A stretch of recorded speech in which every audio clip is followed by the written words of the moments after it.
Good morning, students. Welcome to your English class. I hope you all are fit and fine. Shall we start with today's English class? So kids, in last class we have discussed the chapter number 5, that is use of am, is and are. And in today's class we are going to discuss the next chapter, that is chapter number 6, use of was, were. This is the chapter from your English grammar textbook.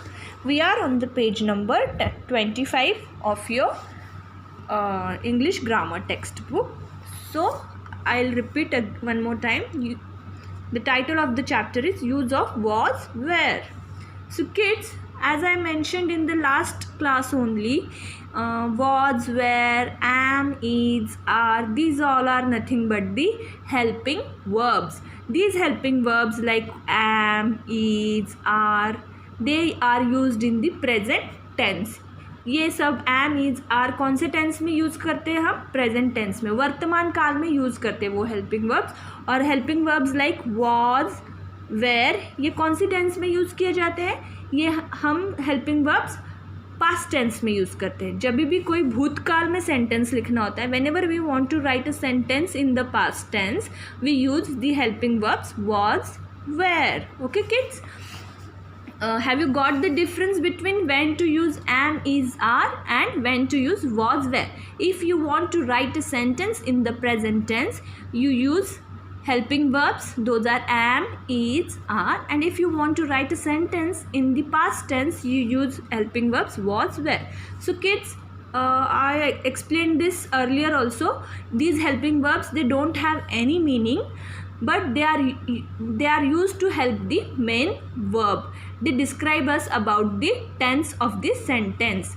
हम helping verbs क्यों use करते हैं? helping verbs को वैसे तो कोई meaning नहीं होता. जैसे was का मीनिंग पता है क्या किसी को? नहीं. where का कोई मीनिंग है क्या? नहीं.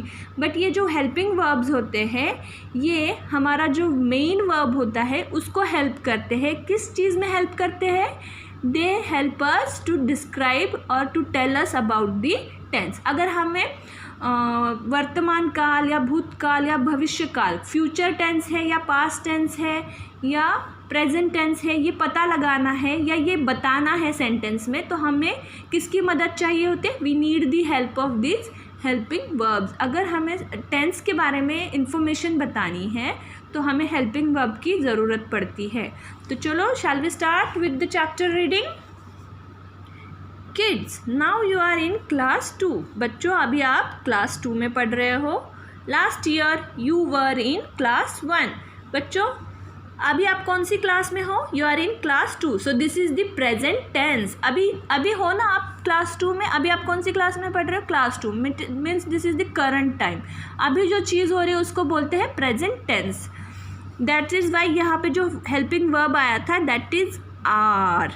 एंड देखिए यहाँ पे एग्जाम्पल के तौर पे, last year you were in class 1. पिछली साल मीन्स लास्ट ईयर आप कौन सी क्लास में थे?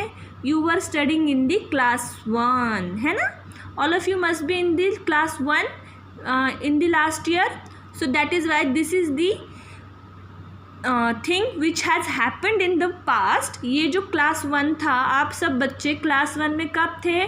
पिछले साल थे. तो ये चीज़ हो चुकी है, ये जो घटना है वो घट चुकी है. आप क्लास 1 से अभी क्लास 2 में आ चुके हो. That is why this is the past tense. This is the sentence in the past tense. That is why they have used the helping verb were. Last year you were in class 1. पिछली साल आप class 1 में थे. तो ये whenever we want to write a sentence in the past tense, we use the helping verbs was and were. Did you notice the use of were? अब ने यहाँ पे were का जो यूज़ किया है हमने helping verb were का, वो ध्यान में रखा. फिर कैसे क्या रहा है? अगर कोई भी घटना घट चुकी है, that means anything which has happened in the past, then while writing a sentence we use the helping verbs, those are was and were. भूतकाल में कोई भी सेंटेंस लिखना है तो हमने किस हेल्पिंग वर्ब्स का इस्तेमाल करना है? was एंड were का. Okay, see, we use was and where when we tell about some past event. हम was और where का इस्तेमाल कब करते हैं? जब हम किसी पास्ट में घटी हुई घटना के बारे में बता रहे हैं. पास्ट में घटी हुई घटना मतलब भूतकाल में घटी हुई घटना, जो पिछले समय की घटना है. भूतकाल मतलब बीता हुआ समय, पिछला समय.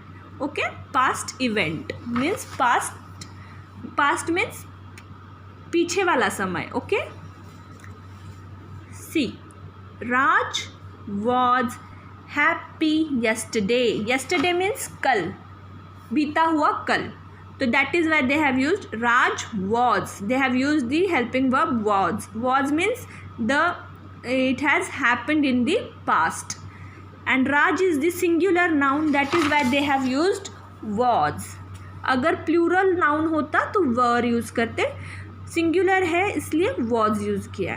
नाउ सी, सिंगुलर नाउन है तो हमें क्या यूज़ करना है? Sorry, singular nouns you have to use was. Now see, pronouns he, she, it. Whenever there are pronouns he, she, it, we have to use was along with them. He was happy yesterday. वो कल खुश था. ये past event है. That is why we have to use the helping verb was. It was happy yesterday. ये कल खुश था. She was happy yesterday. वो कल खुश थी. गर्ल के लिए प्रोनाउन यूज़ करते हैं she. बॉय के लिए प्रोनाउन यूज़ करते हैं he. It means it can be the animal, okay, or anything. For that we use the pronoun it. So he, she, it pronouns के साथ हमने कौन सा helping verb लगाना होता है?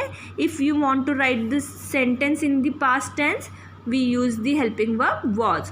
Also with the pronoun I के साथ भी was ही लिखते हैं. When there is a pronoun I, you have to write helping verb was along with I. See, I was happy yesterday. मैं कल खुश थी या मैं कल खुश था. I is the first person singular. I is the pronoun used for the first person singular.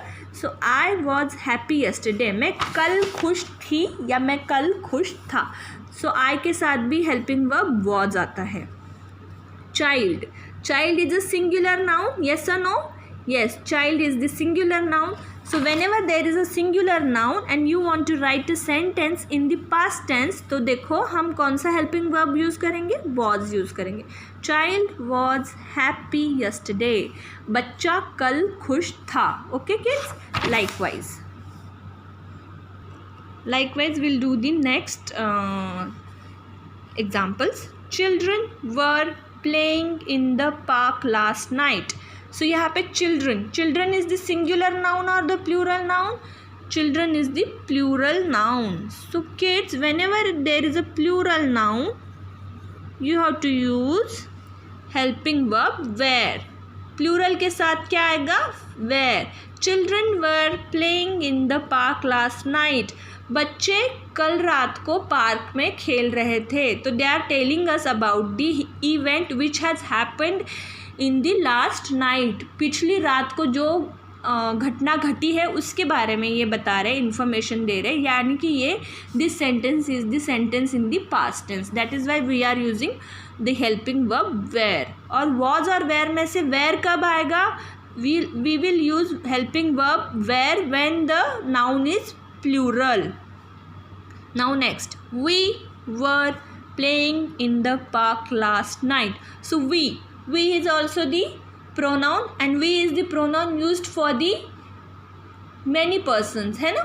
we का मतलब एक person नहीं होता, उसमें एक आदमी या एक किसी व्यक्ति के बारे में बात नहीं होती जब हम pronoun we use करते हैं. we is the pronoun used for the many persons. It's the first person plural pronoun. That is why we के साथ हम कौन सा हेल्पिंग वर्ब यूज़ करेंगे? Were. We were playing in the park last night. Like you के साथ भी क्या आएगा helping verb? Were. You were playing in the park last night. They were playing in the park last night. The cats, cats देखिए फिर से, cats is the singular और the plural? The cats is plural noun, that is why we have to use the helping verb were.